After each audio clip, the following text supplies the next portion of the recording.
नमस्कार, शाम के 7 बज चुके हैं। आप देख रहे हैं आज तक। मैं हूं आपके साथ चित्रा त्रिपाठी। सुशासन पर सवाल, लेकिन नीतीश कुमार लाल लाल। सवाल यह है, क्या बिहार कभी भी अपराध मुक्त नहीं हो पाएगा? क्या बिहार में अपराधों पर कभी लगाम नहीं लगेगी? युवकों को अपराधी सरेआम गोली मार देते हैं, बच्चियों को अपराधी घर से उठाकर ले जाते हैं, किसी को रास्ते में छलनी कर देते हैं तो किसी को घर में लटका दिया जाता है।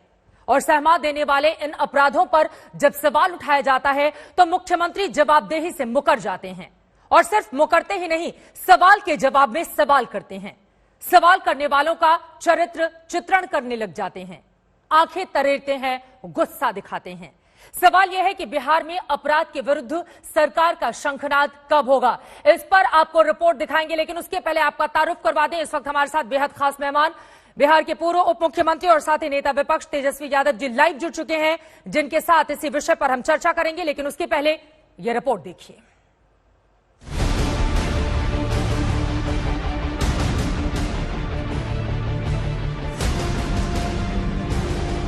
आपका सवाल बिल्कुल गलत है।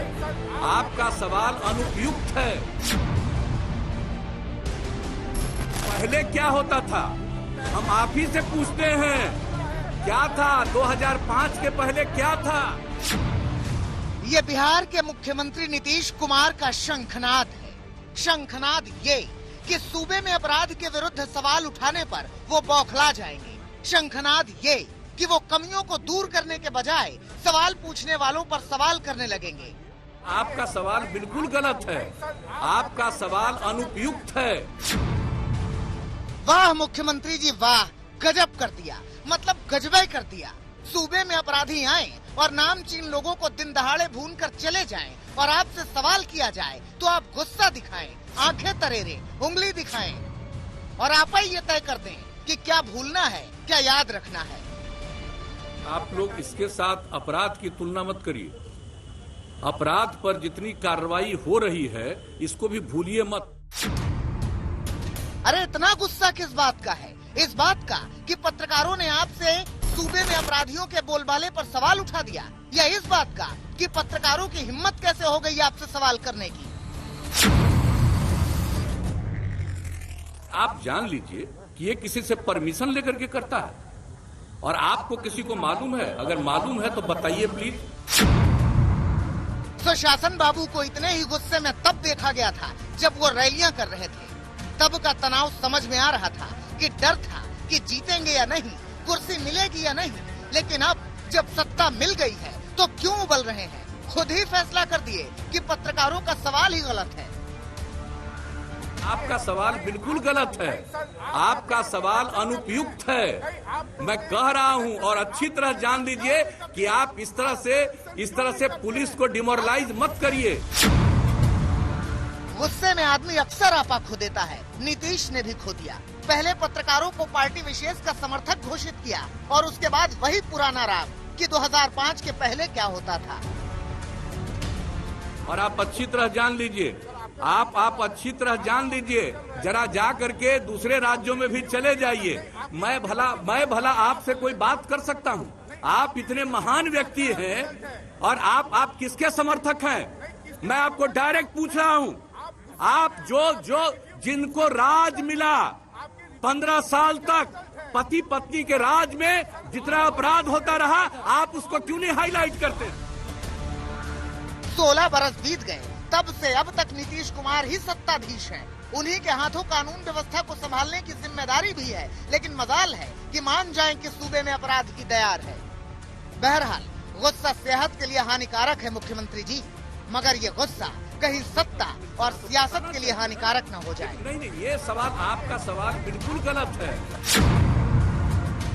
रोहित कुमार सिंह, पटना, आज तक। पत्रकारों ने सवाल उठाया तो नीतीश कुमार को गुस्सा आया। फिलहाल इस वक्त की जल्दी से बड़ी खबर आप तक पहुंचाते हैं। पटना में एक युवक की दिन दहाड़े गोली मारकर हत्या कर दी गई है। सलाउद्दीन नाम के इस युवक को सुल्तानगंज थाना इलाके में बदमाशों ने सिर में गोली मारी है। बदमाश घात लगाए बैठे थे। रुपेश मर्डर केस को लेकर नीतीश सरकार पहले ही फजीहत झेल रही है। इन सब के बीच इंडिगो मैनेजर की हत्या की गुत्थी अभी सुलझी नहीं कि फिर से तीसरे दिन एक और वारदात ने लोगों को झकझोर कर रख दिया है। 12 जनवरी को रुपेश को बदमाशों ने सरेआम मौत के घाट उतारा था। सिर्फ पटना ही नहीं, बेगूसराय में भी कल से लापता शख्स का आज शव बरामद किया गया है। इसी वजह से बहुत सारे सवाल खड़े हो रहे हैं जिनका जवाब मिलना अभी बाकी है। और इसी पर बातचीत करने के लिए तेजस्वी यादव इस वक्त हमारे साथ लाइव जुड़ चुके हैं। तेजस्वी जी, बहुत शुक्रिया आज तक पर अपना समय देने के लिए।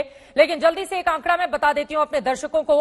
आज मुख्यमंत्री जी की ओर से कहा गया है कि अपराध पर 23वें मामले में है बिहार, लेकिन यहां पर 3 बड़े मामलों में एनसीआरबी के जो 2019 के आंकड़े हैं वो दर्शक जान ले।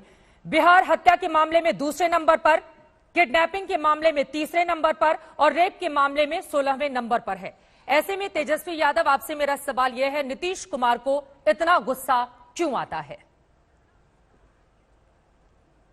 देखिए चित्रा जी, ये कोई पहली बार नहीं है। जब भी इनकी नाकामियों को गिनाया जाए या सही सवाल पूछे जाएं या जब भी पत्रकार उनसे सवाल पूछते हैं तो इनका साफ तौर पे यही कहना होता है, और आपने अभी रिकॉर्डिंग में भी उनके वीडियो में भी देखा होगा, अनुपयुक्त सवाल है। मतलब कोई पत्रकार अगर सवाल पूछो या तो उनको ज्ञान नहीं रहता, या हम लोग विधानसभा में सवाल पूछे तो उनको ज्ञान नहीं रहता। ऐसा लगता है कि सारा ज्ञान का भंडार या सारा ज्ञान जो है नीतीश कुमार जी के पास रहता है। ये जो रुपेश सिंह हत्याकांड जो हुआ, जहां दिन दहाड़े राजधानी में उनको 15 राउंड गोलियां चली, जिसमें कि 6 गोलियां उनको लगी, ये कोई पहली घटना नहीं है। हर 2-3 घंटे पर बिहार में हत्या, बलात्कार, लूट, अपहरण जैसे वारदात होते रहे हैं। लेकिन कभी भी आप देखिएगा, पहले भी खेमका मर्डर केस में कोई अब तक जो है किसी की गिरफ्तारी नहीं हुई, वो केस नहीं सॉल्व हुआ। अभी कुछ दिन पहले गुप्ता मर्डर केस में, उसमें भी कोई जो है मर्डर केस हुआ, उसका भी कोई समाधान नहीं निकला। मधुबनी की जो घटना है, जहां एक गूंगी बहरी जो बालिका थी उसके साथ गैंगरेप किया गया और गैंगरेप करने के बाद उसकी आंखें निकाल ली गई। मुजफ्फरपुर में जो घटना हुई, दिन दहाड़े उसके घर में जाकर के रेप किया गया और जिंदा जला दिया गया और उसका शव जो है आज बरामद हुआ है। तो ऐसी कई सैकड़ों अनगिनत घटनाएं हैं जहां बिहार पुलिस जो है किसी केस को सॉल्व नहीं कर पा रही और अपराधियों का पूरी तरीके से आप कह सकते हैं तांडव पूरे बिहार में मचा हुआ है। बिहार के लोग सहमे हुए हैं, डरे हुए हैं कि घर से बाहर निकले कि ना निकले। अब तो घर में ही अपराधी जो है घुस करके गोली मार रहे हैं, रेप कर रहे हैं, हत्या कर रहे हैं। तो नीतीश कुमार जी लगातार, आप देखे होंगे, चाहे मुजफ्फरपुर में चमकी बुखार का मामला हो या बाढ़ का मामला हो, तो जल जमाव पटना में जो हुआ उसमें भी देखा होगा कि किस प्रकार से पत्रकारों पर उन्होंने चिल्लाने का काम किया। लगातार 16 साल से नीतीश कुमार जी बिहार के मुख्यमंत्री हैं और होम डिपार्टमेंट जो है, गृह डिपार्टमेंट जो है, उनके पास लगातार रहा है।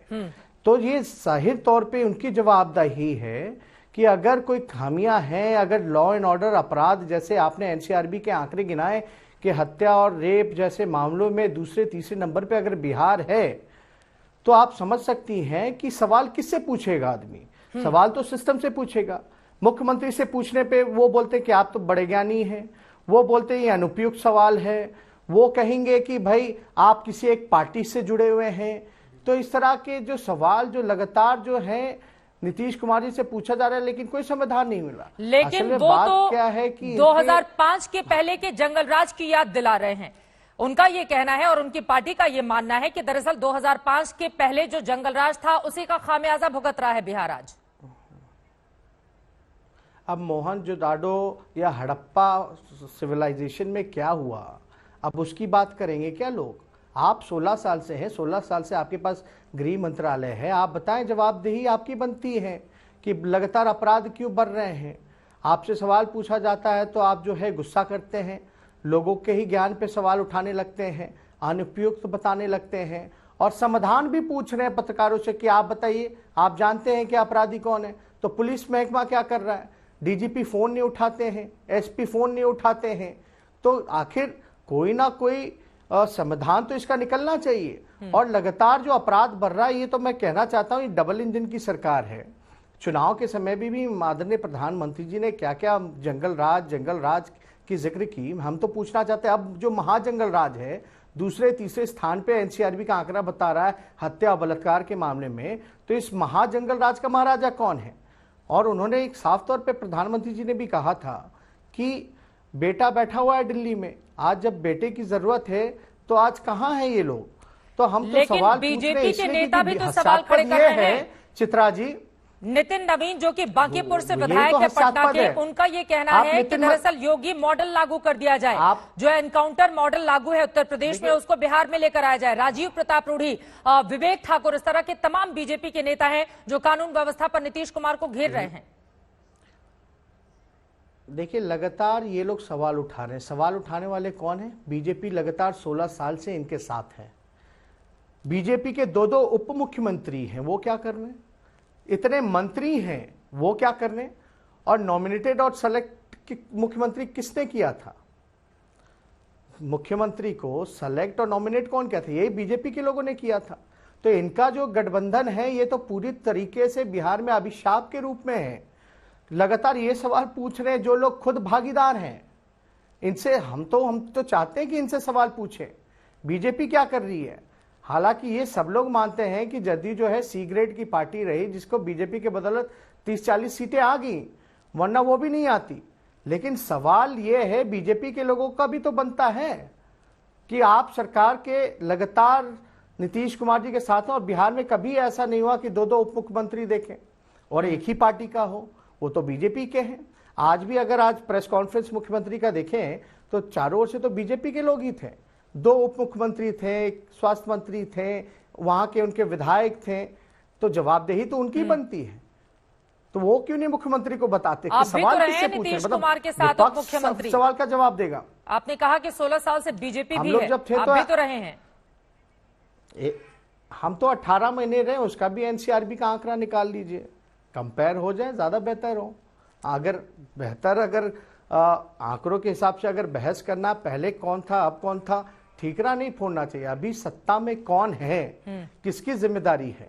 ये तो हास्यास्पद है ना कि आपके 2 उप मुख्यमंत्री और आप ही सवाल पूछ रहे हो, आप ही बता रहे हो कि क्राइम बढ़ गया।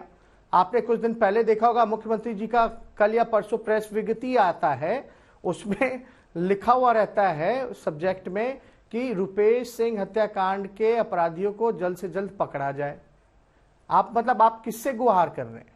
तो नीतीश कुमार क्या करें? पूरा सिस्टम आप, उनका ये कहना है, तेजस्वी यादव जी, उनका ये कहना है कि पुलिस के काम में हतोत्साहित करने का कोई भी ऐसा काम नहीं करना चाहिए। पत्रकारों को उन्होंने ये जवाब देते हुए कहा। उनकी ओर से यह भी कहा गया है कि अपराधी क्या पूछकर अपराध करता है, इस तरह की भी बातें उनकी ओर से कही गई हैं। क्या करें नीतीश कुमार?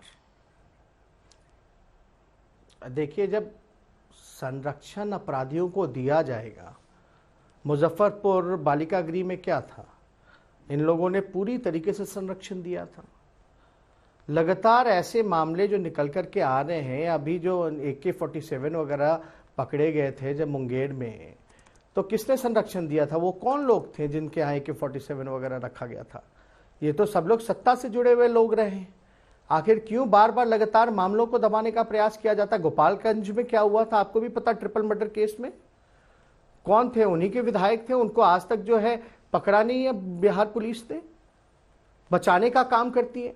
तो आप जब अपराधियों को संरक्षण देने लगिएगा तो अपराधियों में भय कहां रहेगा? और ये पुलिस को कहते हैं कि पत्रकार अगर सवाल पूछे तो डिमोरलाइज हो रहे हैं पुलिस, उनके आत्मविश्वास पे सवाल उठा रहे हैं लोग। तो हम तो ये कहना चाहते हैं, जब आप जैसे लोग अब सत्ता में रह के अपराधियों को संरक्षण दोगे तो पुलिस का क्या हाल हो जाता है? आजकल तो पुलिस का एनकाउंटर हो रहा है, पहले अपराधियों का एनकाउंटर होता था, आजकल तो थानेदारों का एनकाउंटर हो जा रहा है।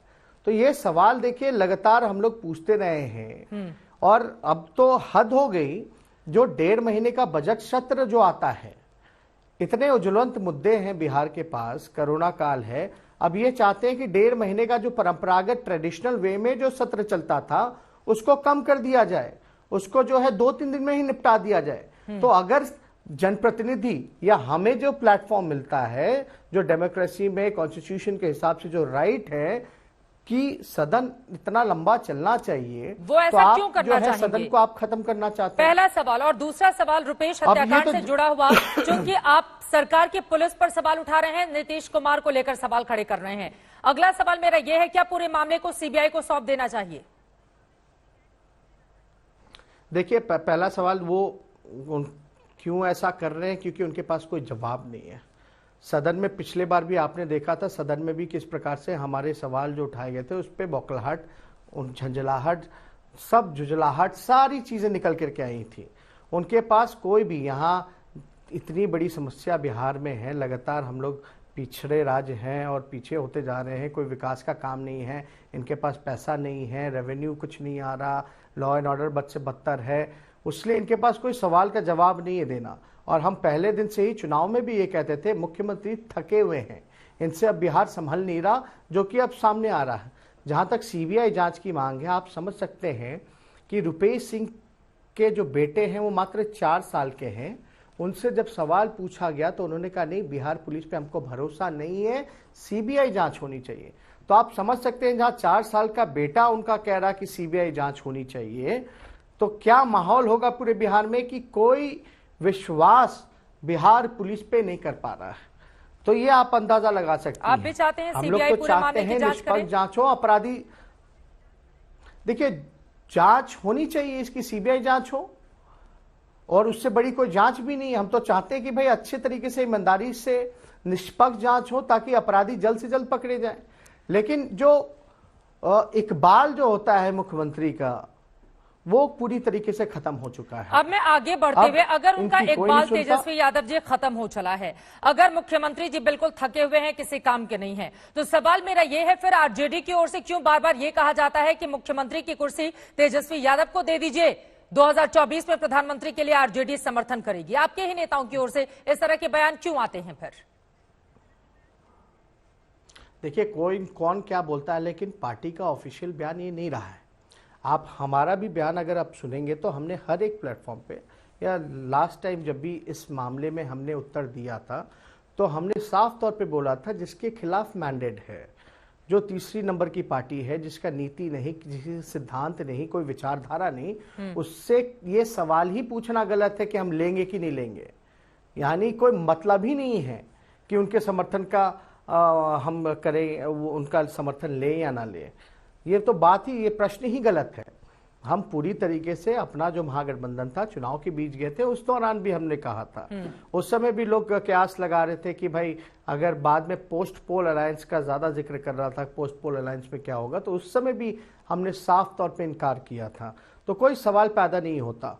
हम लोग बस इतना चाहते हैं कि ये जो माहौल पूरे बिहार में जो बनता जा रहा है, बच्चियों पर अपराध बढ़ता जा रहा है, दिन दहाड़े लूट, हत्या, अपहरण, डॉक्टरों की अपहरण हो रहा है, उनसे फिरौती मांगी जा रही है, व्यवसायिकों को खुलेआम धमकी दी जा रही है, मार दिया जा रहा है।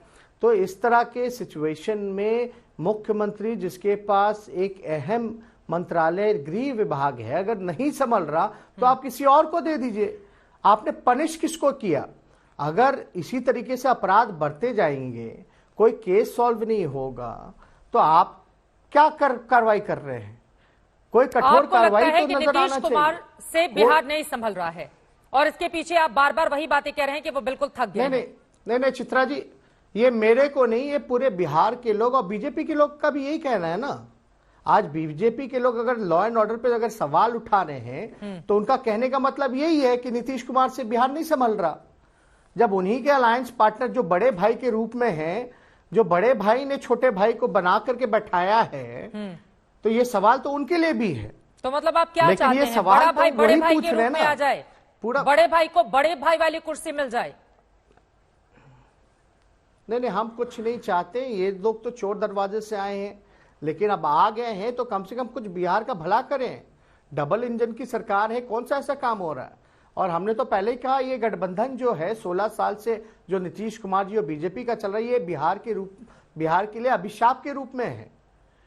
कोई काम नहीं हो रहा। बिहार को स्पेशल राज्य का दर्जा नहीं मिल रहा, पटना सेंट्रल यूनिवर्सिटी को सेंट्रल का दर्जा नहीं मिल रहा, आप विशेष पैकेज की बात कर लीजिए, तो कहां कौन सा ऐसा काम हो रहा है? आप आयुष्मान योजना के तहत फंड की बात कर लीजिए, तो कोई काम तो हो ही नहीं रहा, सारा रुका हुआ है। अगर कोई काम नहीं हो रहा है, फिर मेरा अगला सवाल, कांग्रेस के साथ मिलकर आपने चुनाव लड़ा, उन्हीं के विधानमंडल दल के नेता हैं अजीत शर्मा, उनको विकास पुरुष नजर आ रहा है नीतीश कुमार में। नहीं, अब क्या नाम बताया आपने? अजीत शर्मा बिहार विधानमंडल में कांग्रेस पार्टी के नेता हैं जी। वो विकास नहीं, पुरुष नहीं, बोल रहे हैं हम उनका मुख्यमंत्री बयान को। हमने उनका बयान देखा नहीं है अभी तक। और जहां तक बात है, लास्ट टाइम हमारे साथ, हम लोगों के साथ ही बैठक में रहे।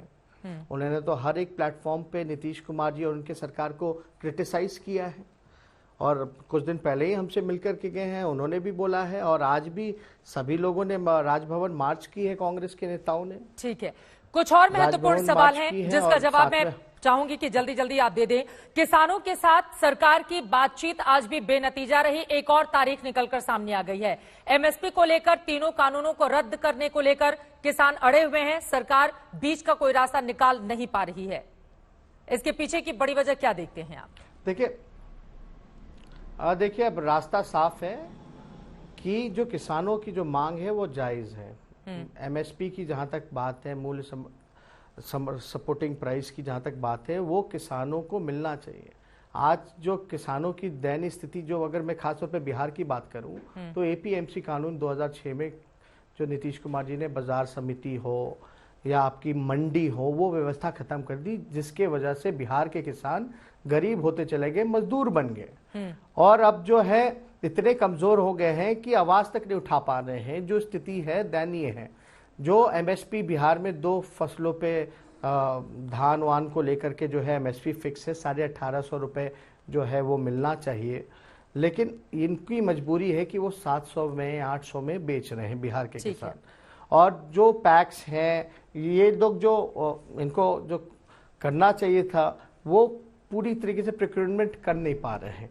तो ये निजीकरण जो किया जा रहा है, जमीन आज खतरे में है किसानों का। मतलब आप कह रहे हैं कि सरकार को अगर जब किसानों की कहती बात है, पूरी तरह से मान नहीं, लेनी चाहिए, आप ये कह रहे हैं। जल्दी से एक उसमें और सवाल है, कोई- टाइम देखिए, हमारे पास कम है। सरकार तो जी मेरा सरकार अगला ये सवाल- कहती है कि जी, जी, 2022 में उनका अब जल्दी से बंगाल आय को लेकर दुगना एक करना सवाल है मैं आपसे किसान का, पूछना तो आय चाहूंगी। दुगना कैसे होगा? जैसे बिहार में जी। कांग्रेस के साथ आपने गठबंधन किया, टीएमसी भी क्या कांग्रेस पार्टी के साथ गठबंधन कर ले? क्योंकि वहां से भी इस तरह की आवाजें निकलकर सामने आ रही हैं।